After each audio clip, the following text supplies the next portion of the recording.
Bayangkan pagi yang sejuk di bukit-bukit Yudea, angin berhembus lembut, dan matahari baru saja naik dari timur. Di antara para pengikut Yesus, ada satu sosok perempuan yang namanya terus bergema melintasi abad, Maria Magdalena. Siapakah dia? Maria Magdalena, sebagaimana namanya disebut, berasal dari kota Magdala, sebuah kota di tepi barat Laut Galilea. Lukas pasal 8 ayat 1-3 mencatat bahwa Yesus pernah mengusir 7 roh jahat darinya. Itu bukan sekedar detail kecil. Angka 7 seringkali melambangkan totalitas dalam budaya Yahudi. Artinya ia sangat tertindas oleh kuasa kegelapan. Tapi ketika Yesus menyentuh hidupnya, Maria diubah. Dari seorang perempuan yang menderita, ia menjadi pengikut yang setia.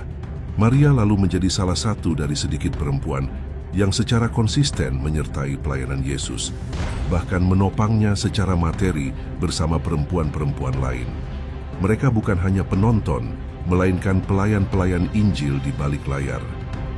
Namun peran Maria Magdalena yang paling mengesankan muncul di saat banyak murid laki-laki melarikan diri. Ia ada di kaki salib. Ia ada saat Yesus dikuburkan. Dan yang lebih penting, Maria Magdalena adalah orang pertama yang menyaksikan kebangkitan Yesus.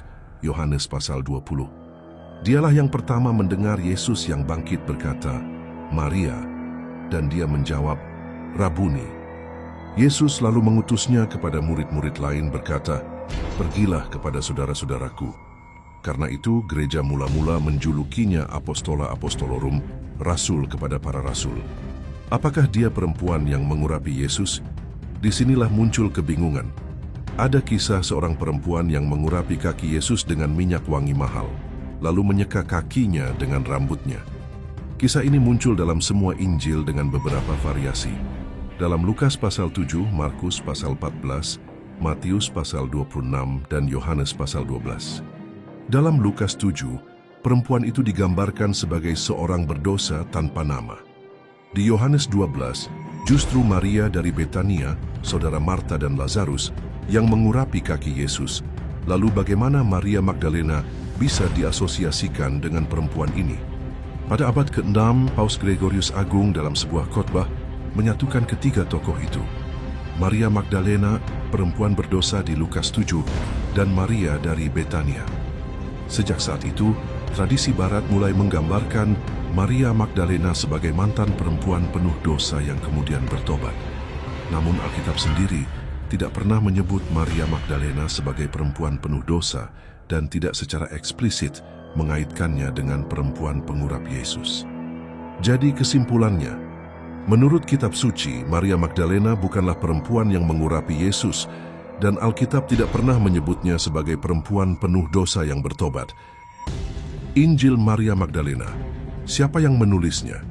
Beberapa abad setelah masa para rasul, banyak teks-teks lain bermunculan yang kini kita sebut Injil-Injil Apokrif atau Injil-Injil Gnostik. Salah satunya adalah Injil Maria, atau lebih tepatnya Injil Maria Magdalena. Teks ini ditemukan dalam bentuk fragmen, sebagian besar dalam bahasa Koptik, dan berasal dari sekitar abad kedua atau ketiga. Dalam Injil ini, Maria Magdalena digambarkan sebagai murid yang sangat dikasihi dan memahami pengajaran Yesus secara spiritual lebih dalam daripada murid-murid lain.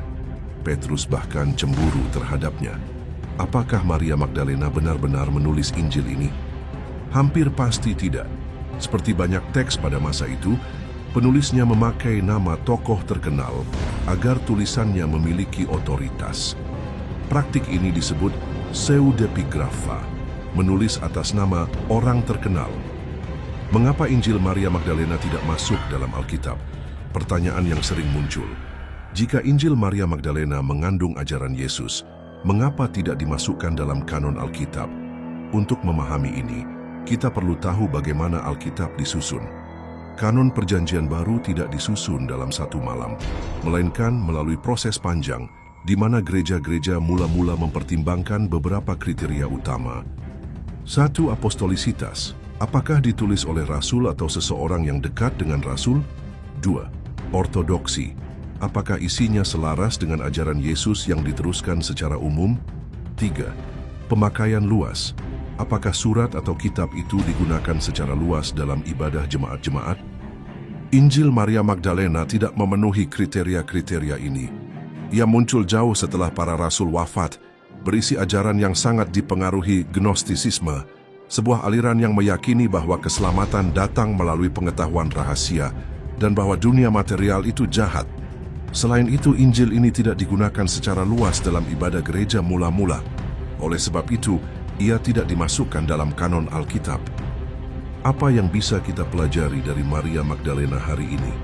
Di tengah segala kebingungan sejarah dan tradisi yang berkembang, satu hal tidak bisa dibantah. Maria Magdalena adalah saksi pertama kebangkitan. Ia adalah simbol pengharapan bahwa masa lalu yang gelap bisa ditebus. Bahwa kasih yang besar memampukan kita mengikuti Yesus sampai akhir, bahkan sampai melampaui kubur. Ia juga mengingatkan kita bahwa perempuan bukan sekadar pendukung pasif dalam pelayanan Tuhan.